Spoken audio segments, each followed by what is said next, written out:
बच्चों, आपका फिर स्वागत है री क्लासेस फिरोजाबाद में। हमारा चैप्टर चल रहा था some basic concept of chemistry. उसमें हम पढ़ रहे थे लॉज ऑफ केमिकल कॉम्बिनेशन। आज हम लॉज ऑफ केमिकल कॉम्बिनेशन में 5 लॉज होते हैं। पहला होता है law of conservation of mass, दूसरा लॉ ऑफ डेफिनेट प्रोपोर्शन या लॉ ऑफ कांस्टेंट कंपोजिशन, तीसरा लॉ ऑफ मल्टीपल प्रोपोर्शन, चौथा लॉ ऑफ रेसिप्रोकल प्रोपोर्शन। आज हम लॉ ऑफ रेसिप्रोकल प्रोपोर्शन पर न्यूमेरिकल करेंगे इस वीडियो में। इसके अलावा 5वां लॉ भी होता है, उसका नाम होता है Gay Lussac law of combining volume. Gay Lussac law of combining volume. तो आज का टॉपिक है लॉ ऑफ रेसिप्रोकल प्रोपोर्शन, जो कि 4th लॉ है। उसके ऊपर हमें न्यूमेरिकल्स करने हैं। देखें जरा क्या है numericals on law of reciprocal proportion. Question है H2S कंटेन 94.11% सल्फर।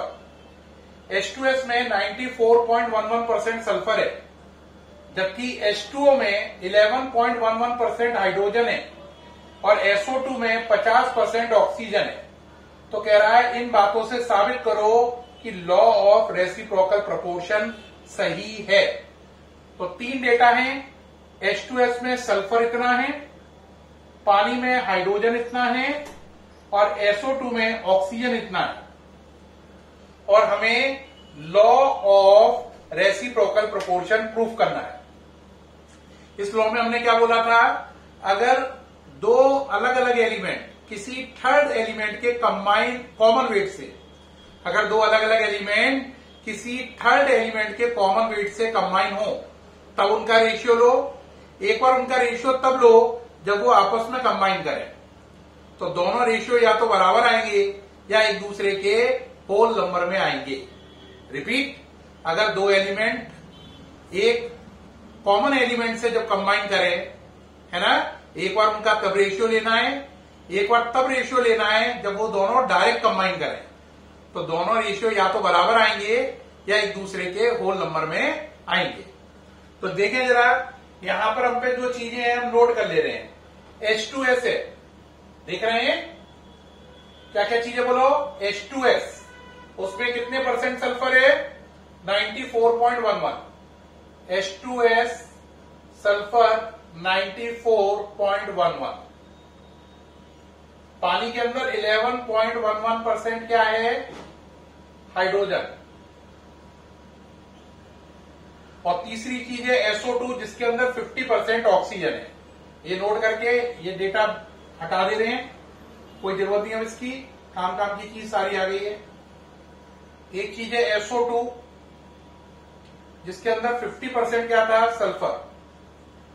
सल्फर 50% है तो ऑक्सीजन भी 50% होगा। S 50%, ऑक्सीजन भी 50%, क्योंकि दोनों चीजें मिलाकर 100% है। यहां पर पानी के अंदर हाइड्रोजन 11.11% है। तो दूसरी चीज क्या बची, दूसरी चीज बची O। O कितनी हो गई, 100 में से 11.11 को माइनस कर लो तो हो गई 88.90%। ऐसे यहां पे आ जाओ, H2S में आपको सल्फर है 94.11। तो अगर ये 94.11 है तो हाइड्रोजन कितनी हुई, 100 में से 94.11 घटा लो जरा यार, कितनी आई, 5.89%। अब जरा देखो इन दोनों में कॉमन एलिमेंट कौन है, आंसर H2। तो एक बार S और O का रेशियो तब लेंगे जब हाइड्रोजन कॉमन है, और एक बार SO2 में S और O का रेशियो लेंगे। दोनों रेशियो या तो बराबर आएंगे या एक दूसरे के होल नंबर में होंगे। अब डायग्राम बनाइए। आप पे क्या क्या चीजें बोलो, एक चीज है H, एक है S, एक है O। ट्राइंगल बन गया। HO से क्या बना, H2O। H2O के अंदर क्या क्या है, H2O के अंदर बोलो हाइड्रोजन 11.1%, 11.11% और ऑक्सीजन 88.90%। ये ठीक। अब आ जाओ यहां से, H और S से क्या बना है, H2S। यहां पे हाइड्रोजन कितनी है बोलो, 5.89 और सल्फर कितना है सल्फर है यहां पर कितना है, आंसर 94.11%। अब यहां पे आ जाओ, एस और ओ से क्या बना, SO2, इसमें सल्फर 50% और ऑक्सीजन भी 50%। देखो बेटा यहां पे कॉमन एलिमेंट कौन है, देखो H2S और H2O में कॉमन एलिमेंट कौन है, H2। तो जो कॉमन एलिमेंट होता है उसका वेट दोनों जगह सेम मानेंगे।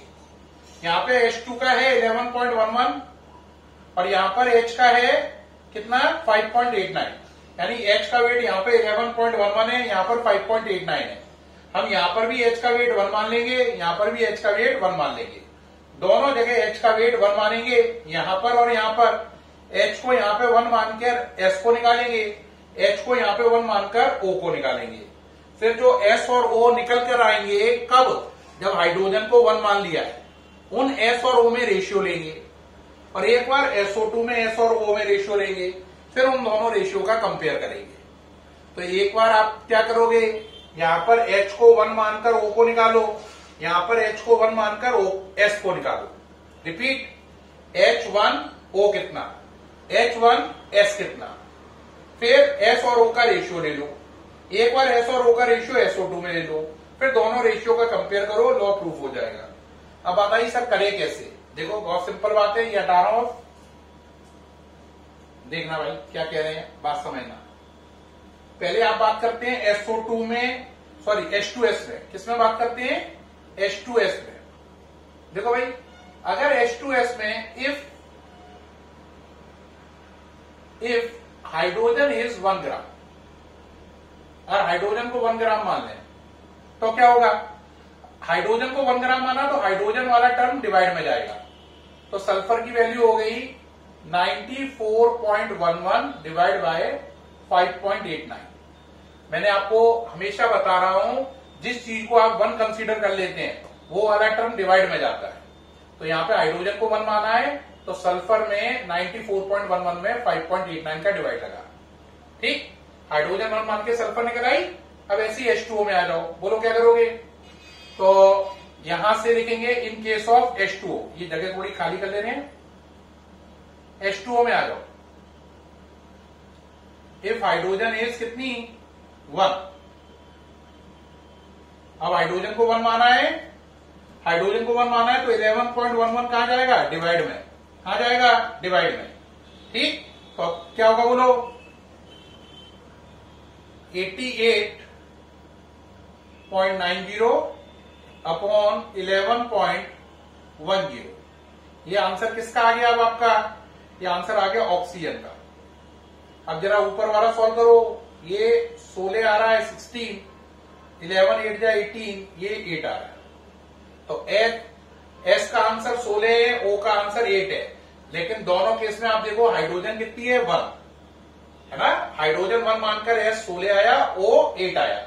S और O का रेशियो ले लो, कितना आया बोलो, 16/8, डेट इज 2:1 आ गया। अब बात करेंगे किसमें, SO2 में। इन SO2 बोलो, SO2 में क्या था, सल्फर कितना था, 50%, ऑक्सीजन कितना था, 50%। रेशियो लो S और O का, 50/50, रेशियो आया 1/1 या 1:1।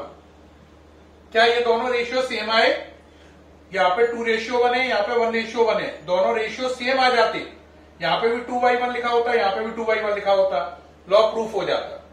लेकिन अगर दोनों रेशियो सेम ना आए तो फिर उन रेशियो का रेशियो लेते हैं। अगर रेशियो का रेशियो लो तो होल नंबर आना चाहिए।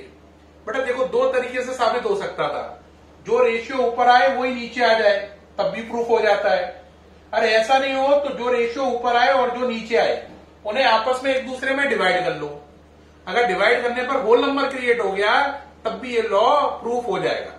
तो अब हम क्या लेंगे, रेशियो ऑफ द रेशियो, यहां पे अलग से बना ले रहे हैं, क्या ले रहे हैं बोलो, ratio of ratio, ratio of ratio. ऊपर रेशियो कितना था, 2:1, नीचे 1:1। सॉल्व करने पर ये आपको साफ नजर आ रहा है, फिर कितना आया, 2/1 या 2:1। जो कि क्या है, होल नंबर। अगर ये होल नंबर है तो होल नंबर के होने से ये लॉ कंफर्म हो गया। तो क्या आप बात समझे बेटा? मैंने एक बार एस और ओ का रेशियो कब लिया? जब हाइड्रोजन को 1 ग्राम मान लिया, कॉमन कर लिया। एक बार एस और ओ का रेशियो तब लेना है जब हाइड्रोजन का वेट दोनों केस में 1 ग्राम हो जाए। तो एक बार एस और ओ का रेशियो लिया, एक बार एस और ओ का रेशियो डायरेक्ट लिया। या तो ये दोनों रेशियो बराबर आने चाहिए, अगर बराबर नहीं आए तो रेशियो का रेशियो ले लो, तो वो होल नंबर आना चाहिए। तो इसमें दोनों रेशियो बराबर नहीं आए, लेकिन रेशियो का रेशियो होल नंबर आया, इसलिए लॉ प्रूफ हो गया। ओके रहा? तो ये न्यूमेरिकल में मैंने लॉ ऑफ रेसिप्रोकल प्रोपोर्शन को पूरा डिटेल में समझाया न्यूमेरिकल में। अब इस पर एक न्यूमेरिकल और कर सकते हैं अगर आप चाहें तो, या हटा दूं?